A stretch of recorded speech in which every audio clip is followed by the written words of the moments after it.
I worked on a film called Apollo 13, and when I worked on this film, I discovered something about how our brains work. And how our brains work is that when we're sort of infused with either enthusiasm or awe or fondness or whatever, it changes and alters our perception of things. It changes what we see, it changes what we remember.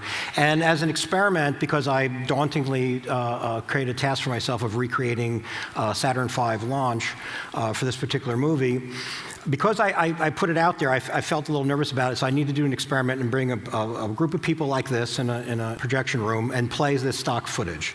And when I played this stock footage, I was simply wanted to find out what people remembered, what was memorable about it, what should I actually try to replicate, what should I try to emulate to some degree.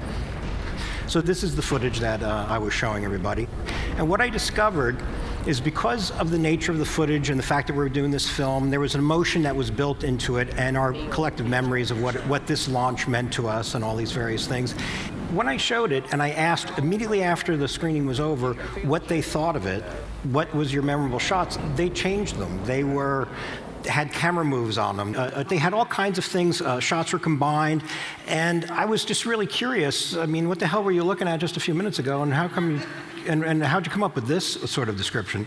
And what I discovered is what I should do is not actually replicate what they saw, is replicate what they remembered. So this is our footage of the launch, based on basically taking notes, asking people what they thought, and then the combination of all the different shots and all the different things put together created their sort of collective consciousness of what they remembered it looked like, but not what it really looked like. So this is what we created for Apollo 13. So literally what you're seeing now is the confluence of a bunch of different people, a bunch of different memories, including my own, of taking a little bit of liberty with the subject matter. I basically shot everything with short lenses, which means that you're very close to the action, but framed it very similarly to the long lens shots, which gives you a sense of distance. So I basically was setting up something that would remind you of something you haven't really quite seen before. And then I'm going to show you exactly what it is that you were reacting to when you were reacting to it.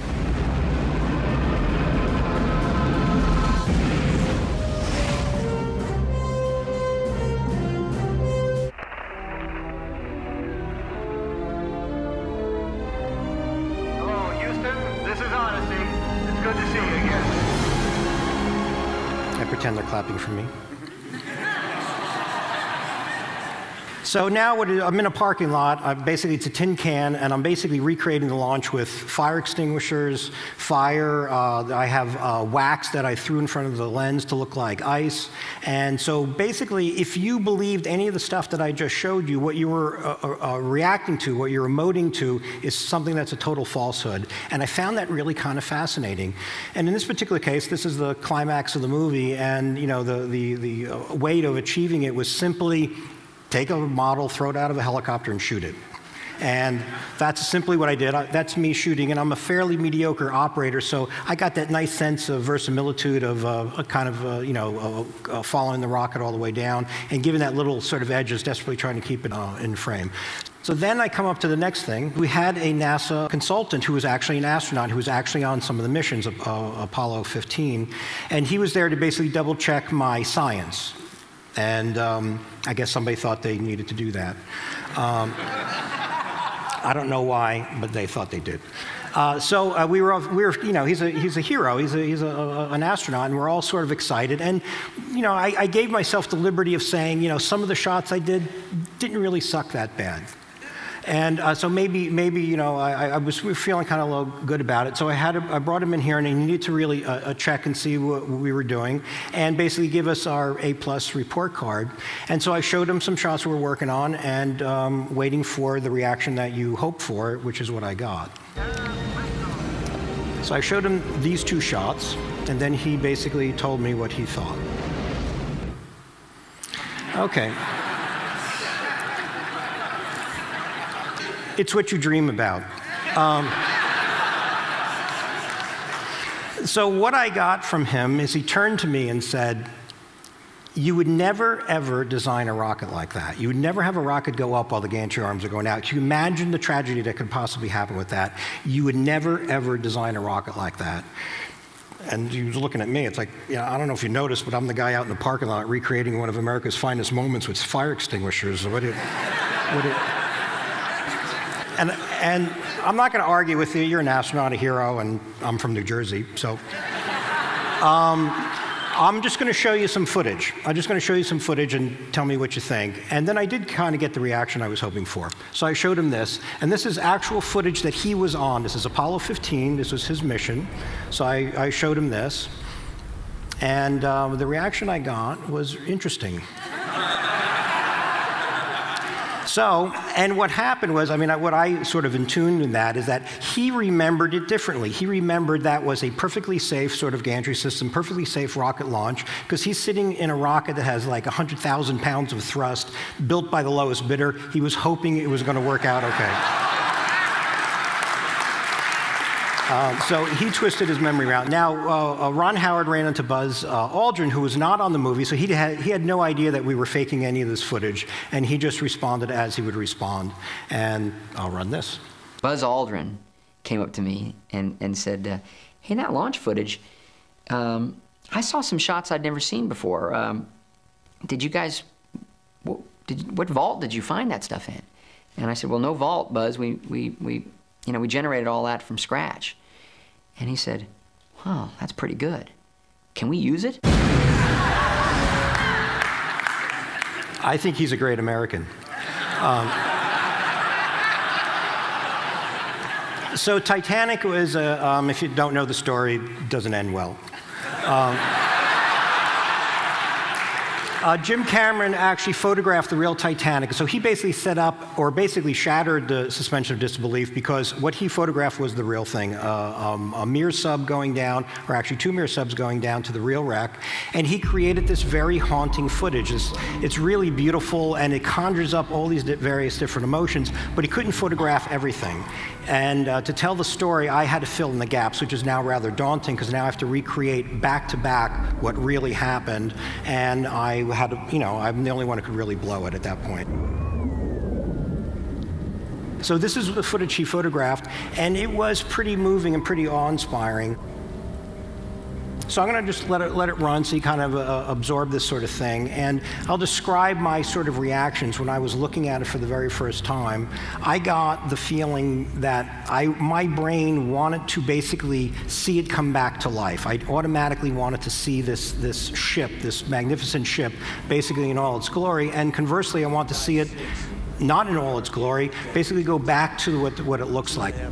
So I conjured up an effect that I'm later going to show you what I try to do, which is kind of the heart of the movie for me.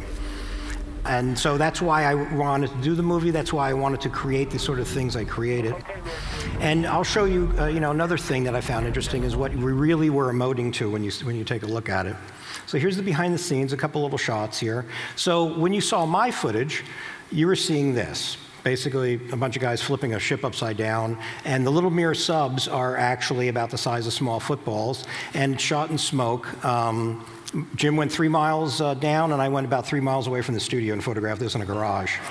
But what you're emoting to, or what you're looking at, had the same feeling, the same haunting quality that Jim's footage had. So I found it so fascinating that our brains sort of, once you believe something's real, you transfer everything that you feel about it, this quality you have, and it's totally artificial. It's totally make-believe, yet it's not to you. And I found that was a very interesting thing to explore and use, and it caused me to create the next effect that I'll show you, which is this sort of magic transition. And all I was really attempting to do is basically have the audience cue the effect, so it became a seamless experience for them.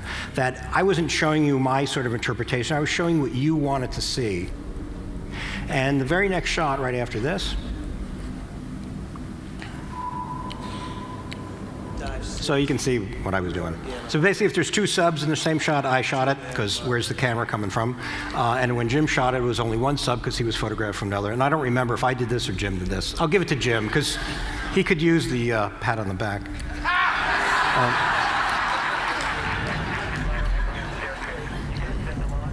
Okay, so now the Titanic transition. So this is what I was referring to, where I wanted to basically magically transplant from one state of the Titanic to the other. So I'll just play the shot once.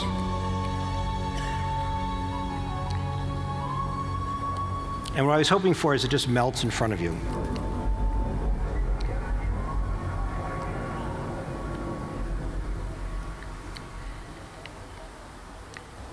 That was the last time Titanic ever saw daylight. So what I did is basically had another screening room experience where I was basically tracking where I was looking, or where we were looking. And of course, you're looking at the two people on the bow of the ship. And then at some point, I'm changing the periphery of the shot. I'm changing, it's becoming the rusted wreck. And then I would run it every day, and then I would find exactly the moment that I stopped looking at them and start noticing the rest of it. And the moment my eye shifted, we just marked it to the frame, the moment my eye shifted, I immediately started to change them. So now somehow you missed where it started and where it stopped. And so I'll just show it one more time. And it was literally done by using what our brains naturally do for us, which is as soon as you shift your attention, something changes. Then I left the little scarf going because it really wanted to be a ghostly shot. Really wanted to feel like they were still on the wreck, essentially. That's where they were buried forever. Or something like that. I just made that up. It was incidentally the last time I ever saw daylight. It was a long film to work on. Now, Hugo is another interesting movie because the movie itself is about film illusions. It's about how our brain is tricked into seeing a persistence of vision that creates a motion picture. And one of the things that I had to do is Sacha Baron Cohen is a very clever, very smart guy, comedian, wanted to basically do an homage to like kind of the Buster Keaton sort of slapstick things. And he wanted his leg brace to get caught on a moving train. Very dangerous, very impossible to do, and particularly on our stage because there literally is no way to actually move this train because it fits so snugly into our set. So let me show you the scene. And then I basically used the trick that was identified by Sergei Eisenstein, which is if you have a camera that's moving with a moving object, what is not moving appears to be moving, and what is moving appears to be stopped. So what you're actually seeing now is the train is not moving at all, and what is actually moving is the floor. So this is the shots. That's a little video of what you're looking at there, which is our little test. So that's actually what you're seeing. And I thought it was sort of an interesting thing because it was part of the homage of the movie itself is coming up with this sort of genius trick, which I can't take credit for. I'd love to, but I can't because it was invented like in 1910 or something like that. I told Marty, you know, it's kind of one of those mind things that it's really hard to really get until you actually see it work. And I said, you know, what I was going to do. And he said, so let me see if I get this straight. The thing with the wheels, that doesn't move. And the thing without the wheels, that moves. Precisely. Brings me to the next and final. Marty's not going to see this, is he? This isn't viewed outside of. The next illustration is something that there's like all one-shot theory. It's a very elegant way of telling a story, especially if you're following somebody on a journey, and that journey basically tells something about their personality in a very concise way.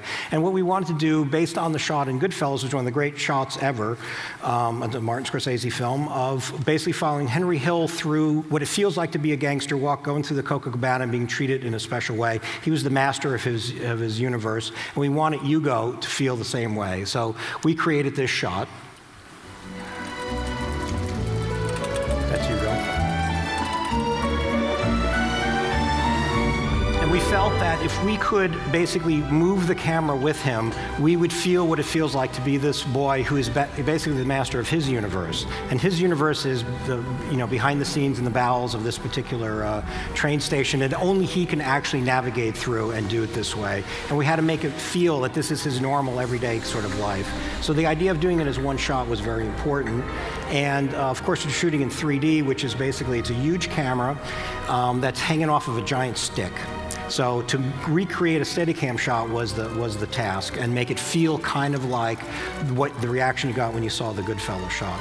So what you're now going to see is how we actually did it. It's actually 5 separate sets shot at 5 different times with 2 different boys. The one on the left is where the shot ends, and the shot on the right is where it takes over. And now we switched boys, so it went from Asa Butterfield, who's the star of the show, to his stand-in. I wouldn't say a stunt double. There's a crazy rig that we built for this. And so now this is set number 3 we're into. And then we're going to go into basically the very last moment of the shot is actually the Steadicam shot. Everything else was shot on cranes and various things like that. And it literally was done over 5 different sets, 2 different boys, different times, and it all had to feel like it was all one shot. And what was sort of great for me was it was probably the best reviewed shot I've ever worked on, and I was kind of proud of it when I was done, which is you should never really be proud of stuff, I guess. So I was kind of proud of it, and I went to a friend of mine and said, this is kind of the best reviewed shot I've ever worked on. What do you think was the reason? And he said, because no one knows you had anything to do with it. So all I can say is thank you, and that's my presentation for you.